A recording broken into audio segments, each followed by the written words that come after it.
To live a peaceful life, let go of your past. To live an ecstatic life, let go of your desires. Let go of the relationship that are not for you. Let go of the things that are attached with you and you feel you are kept clingy with all those things. Those things, those people, those desires, that past, that hurts you. Let go of everything. To live in harmony, to live in present, to thrive in a life, and to make the most of the life.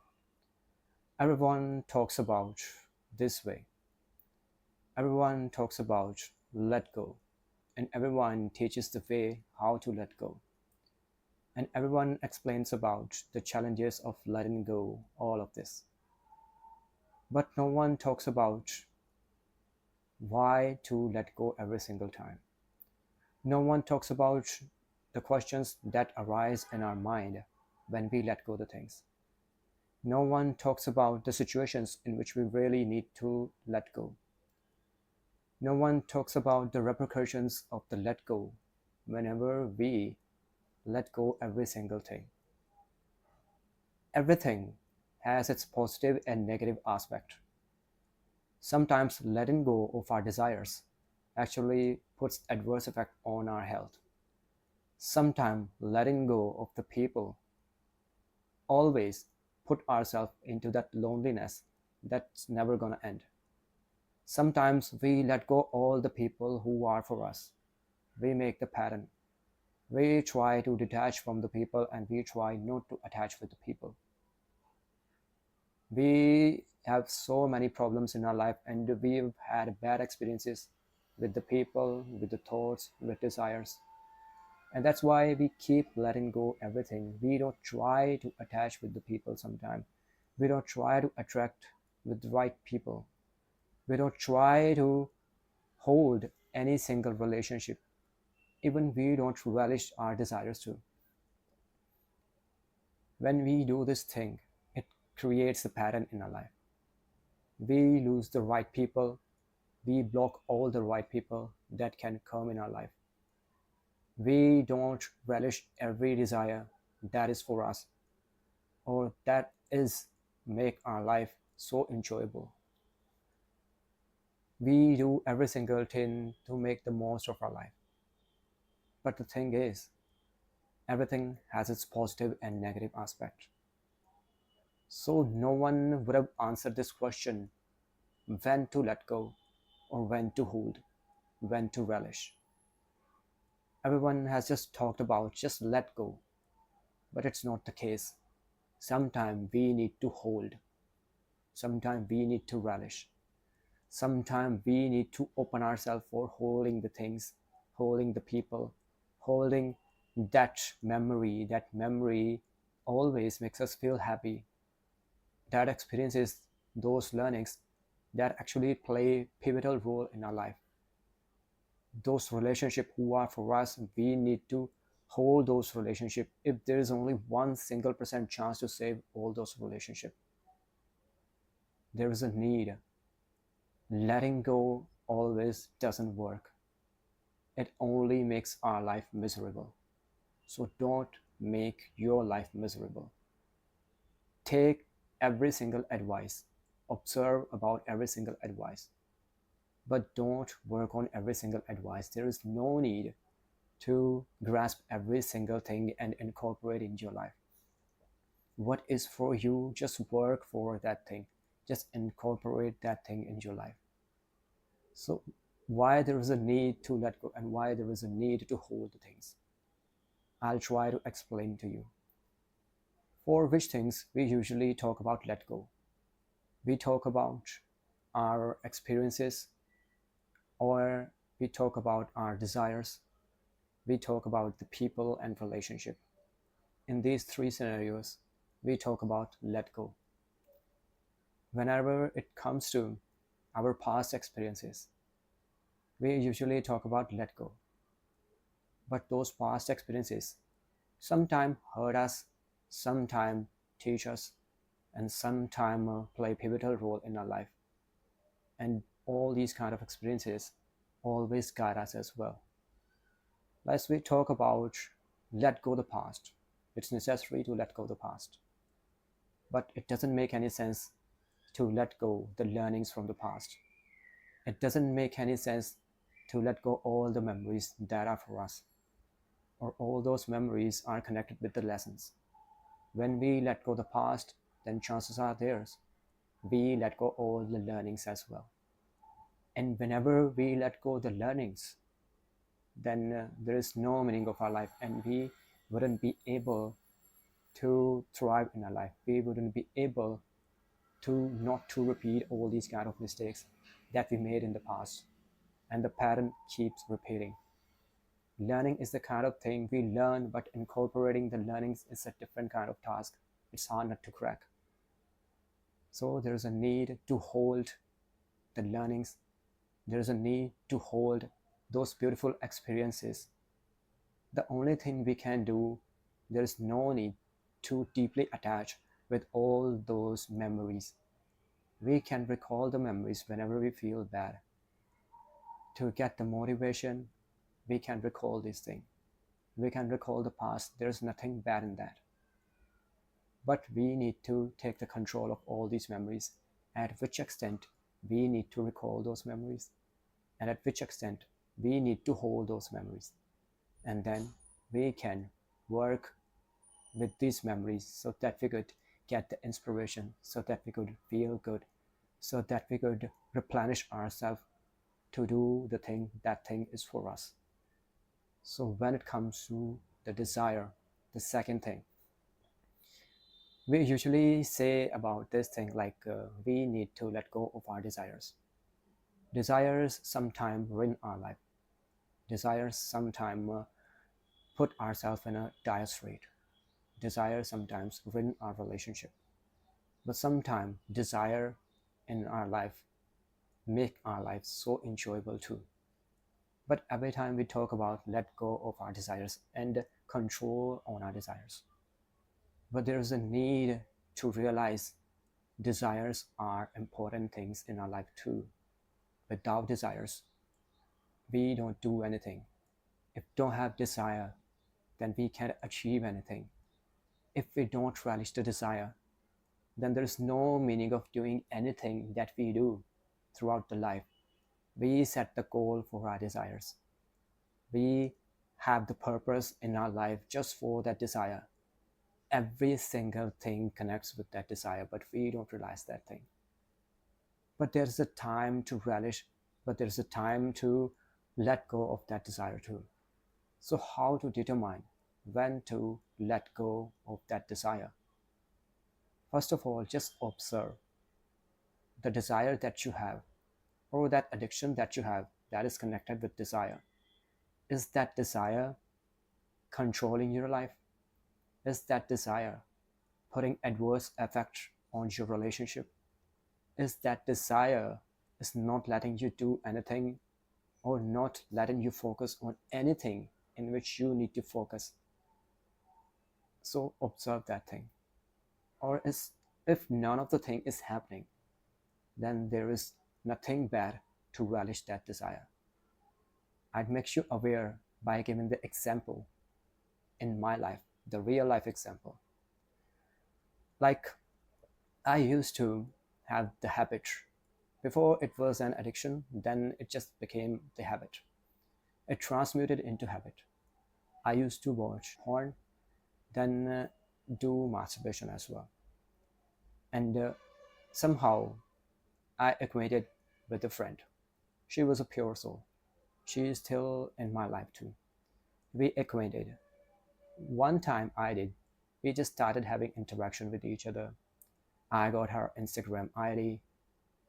I found she was a hot kind of girl. I downloaded some picture. I fantasized her in my dream while doing masturbation. So after that, it happened twice. And after that, I figured out I was feeling guilty. I was not able to do anything. That guiltiness were actually consuming my mind. And I had to confess that I did the very thing. And after that, I'd had to upload the video too. I was not able to upload the video. but I had to feel guilty. I texted her along and I confessed everything. I pleaded guilty through the audio as well. She put me in archive mode and I waited for 3 days for her response. And after 3 days, when I was not able to resist what she was thinking, then I had to text to her. And I texted her. She started interacting with me. We had a long conversation throughout the day. She felt bad. She got hurt. It took a whole day, but at the end, I appeased her and she agreed to be my friend as well. I set the things right, but I got to know just by my desires, my friendship was about to fall apart just because of my desire. I got to know the importance of the desire. I got to know the importance of controlling the desire too. I got aware about when I needed to control my desire and when I needed to relish my desire. And after that, I made a promise to her that I wouldn't ever watch porn nor I do the masturbation. This is the true story. But I can reveal the name of her. And from that day to this day, not even a single time, neither I did the masturbation nor I watched the porn. I'd been working on this thing from a very long period of time, but just that one promise taught me a very wonderful lesson: the need of controlling the desire and the need of relishing the desire at the particular moment. I'd have the time whenever I'd get the chance to relish my desire, whenever I'd be in a meaningful relationship, whenever I'd get married, whenever there would be the time when the situation would demand, I'd have that time too, whenever I'd be able to relish the desire too. I got to know. So observe that thing, whether that desire hurts your relationship, whether that desire controls your life, whether that desire doesn't let you doing the thing that is important to you. When it comes to these two things, those desires, those fantasies were not hurting in any way, were not stealing my focus. I was doing very kind of things, the things that were important to me. But those desires, those uncontrollable desires, were winning my relationship or would have ruined my relationship hadn't I realized about this thing, hadn't I had that kind of experience with her. And after that, our friendship got so profound. We started having conversation. We started sharing every single thing. We started sharing deepest to deepest, darkest to darkest secret with each other. That's how our friendship became so profound. I learned about the controlling of desire. I learned about letting go of desire for the particular moment and hold the desires and relish the desire whenever I need to relish. When it comes to the people, the third thing, when we need to let go the people, when we need to hold the people.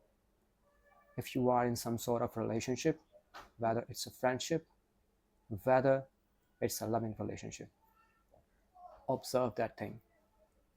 Are you in this position in which you are only the person who is fulfilling the need of the relationship? Are you only the person who is pouring your heart? Are you only the person who feels like your energy is getting drained? Are you only the person who is waiting for the response of her or him?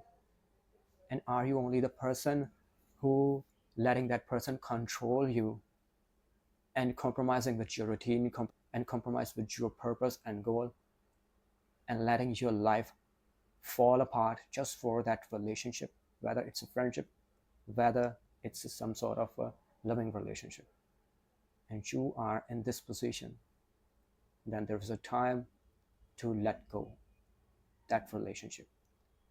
And if you are in a relationship in which that person doesn't drain your energy. That person reciprocating you too. That person makes you feel good and makes you feel you are self sufficient and you are self fulfilled. That person inspires you. That person compliments you. And that person doesn't feel like you have his or her need and you are independent. That person is independent too. That person is independent too. And if you are in this kind of meaningful relationship, and there is something that has happened in this relationship, if there is a 1% chance, just only 1% chance, hold that relationship, protect that relationship, do everything, whatever is in your power.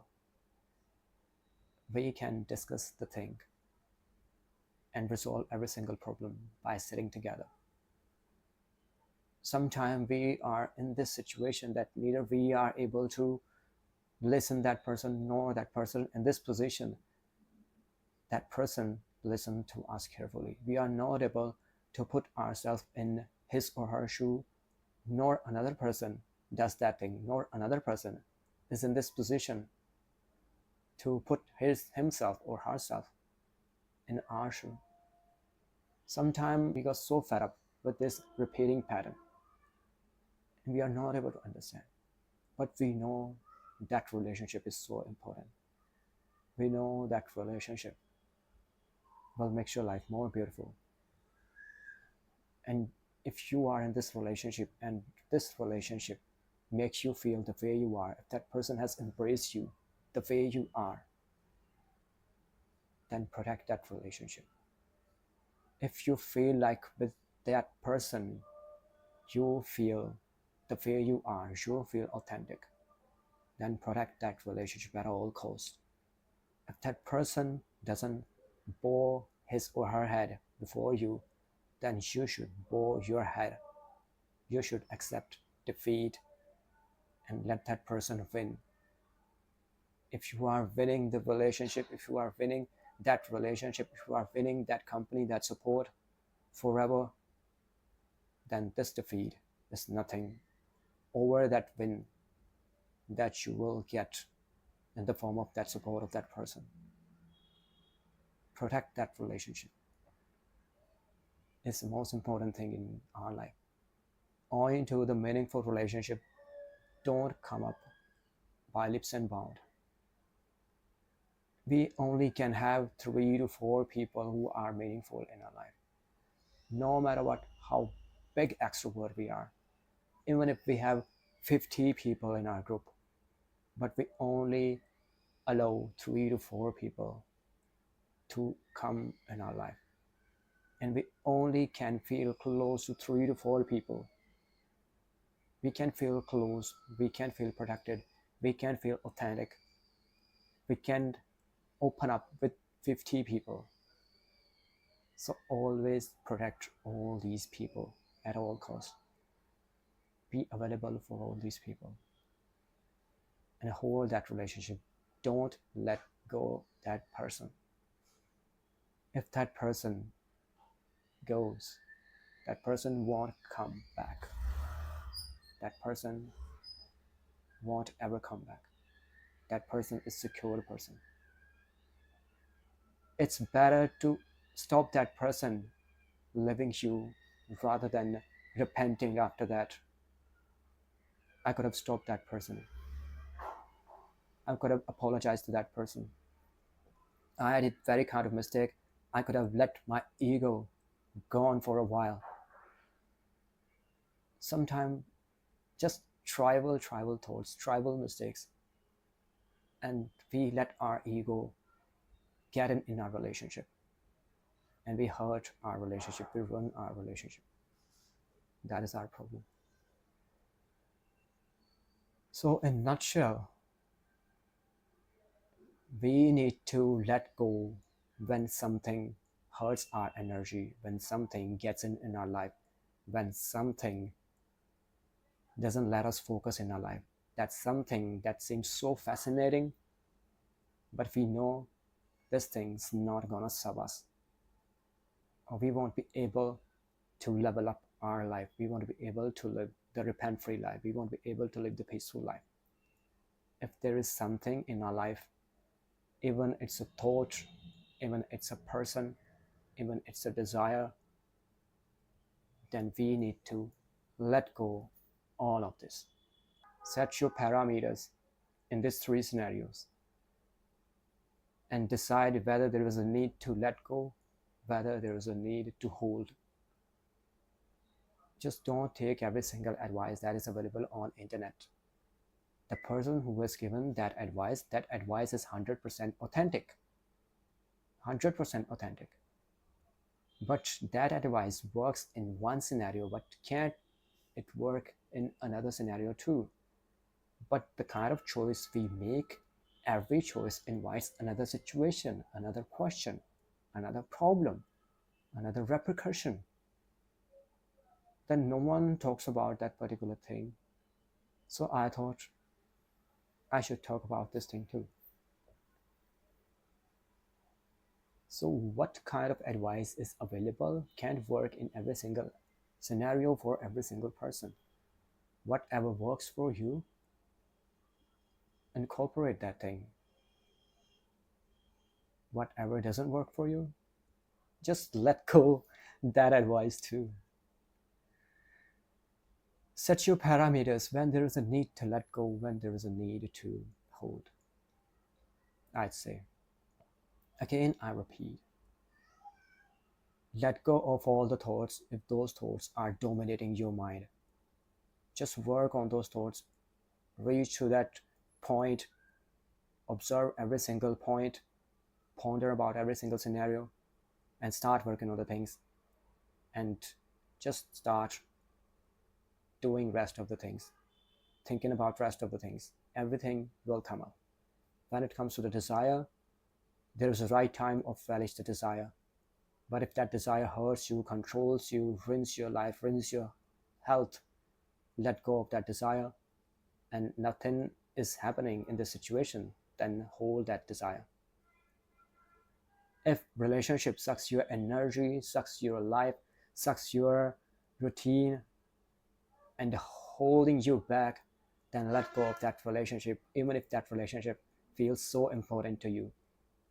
If that relationship empowers you and teaching you and letting you grow and giving you the support to grow into your life, resolving your problems or making you capable to resolve your problem, then hold that relationship. That's how the life works. Everything is important in our life. Every single thing. Just try to find the balance before applying any single advice. Every single advice works when we reach to that balance. When we reach to that balance, just find your balance. I'm trying to find my balance too. And we all be able to nurture the meaningful life, meaningful relationship, meaningful goals. And we'll reach to the goals and we'll all be enjoying the wonderful relationship and making the most of our life. With this beautiful thought, brings a smile on everyone's face. Make the world a better place to live. That's all I've got to say about this. Signing off, Vivek Kumar, your buddy. Bye bye.